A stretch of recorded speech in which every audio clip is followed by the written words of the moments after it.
یاد کے اندر اذهبا، تم دونوں نے جانا ہے، آپ بھی جائیں، آپ کا بھائی بھی جائے گا الی فرعون، فرعون کے پاس جاؤ، اوروں کو بھی دعوت دینی ہے، لیکن خاص طور پر معاشرے کے جو مؤثر افراد ہیں ان کو ضرور ٹارگٹ کرنا ہے، کیونکہ ان کا ایک کا آنا نہیں ہوتا۔ اب گھر کا سربراہ آپ کے ساتھ آ جائے گا تو اس کو پورا گھر بھی آنے کا امکان پیدا ہو جاتا ہے۔ تو بادشاہ وقت کا ایک مؤثر فرد ہوتا ہے، بہت سارے لوگوں کی نظریں اس کی طرف ہوتی ہیں، وہ جب آ جائے گا تو اس کے ساتھ بہت سارے لوگ اور بھی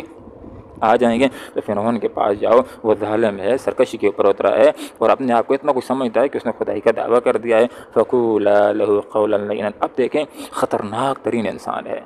ظلم کرنے والا انسان ہے، میخیں ٹھوکنے والا انسان ہے، اس کا جو سرکشی اس حد تک بڑھی ہوئی ہے کہ خدائی کا اس نے دعویٰ کر دیا ہے، لیکن اس تنخو اور سخت آدمی کے پاس بھی جس وقت دعوت کے لیے بھیجا جا رہا ہے تو ہدایت یہ ہے کہ خیر خواہی کے جذبے کے ساتھ جانا ہے اور نرم بات کہنی ہے، کوئی ایسی بات نہیں کہنی جس سے دوسرا آدمی ضد کے اندر آ جائے، مقابلے کے اندر آ جائے، ہر دھرمی کے اوپر آ جائے، نہیں، بلکہ ایسا انداز اپنانا ہے کہ وہ سوچنے کے اوپر مجبور ہو جائے کہ میرے مخلص آ گئے ہیں اور مجھے جو راستہ بتلانا چاہتے ہیں تو یہ میری اصلاح چاہتے ہیں، تو جانا ہے، تم دونوں نے جانا ہے۔ فقولا، دونوں نے کہنا ہے، فقولا کہنا لہو سے قولا لینا، نرم بات، لعلہ یتذکر او یخشی،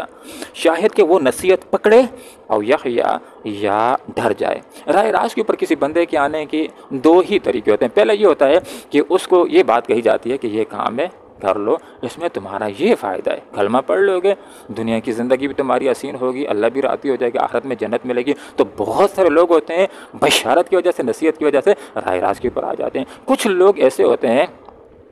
کہ ان کے اوپر نظارت کام کرتی ہے کہ دیکھو ایمان نہیں لاؤ گے تو تمہارا بہت برا انجام ہو جائے گا، ایمان نہیں لاؤ گے، ظلم کرو گے تو بحر کلزم کی موجوں میں ڈوبکیاں کھانی پڑ سکتی ہیں، ایمان نہیں لاؤ گے تو آخرت کے اندر اللہ رب العالمین نے ایسی اور ایسی سزا تیار کر رکھی ہے جس کو برداشت کرنے کا انسان تصور بھی نہیں کر سکتا۔ تو بہت سارے لوگ ڈر کی وجہ سے بھی راہ راست کی طرف آ جاتے ہیں۔ تو اس لیے کہا کہ دونوں نے جانا ہے، دعوت دینی ہے، نرمی کے ساتھ، پیار کے ساتھ، خیرخواہی کے جذبے کے ساتھ گفتگو رکھنی ہے، شاہد کہ وہ نصیحت پکڑے یا ڈر جائے۔ علماء نے یتذکر اور یخشی کے اندر ایک فرق یہ بھی کیا ہے کہ دعوت اور تبلیغ اتنی مؤثر ہو کہ نہ صرف یہ کہ وہ توحید کے انکار سے بات آ جائے بلکہ توحید کو اپنا بھی لے، مسلمان بھی ہو جائے، یہ یتذکر ہے۔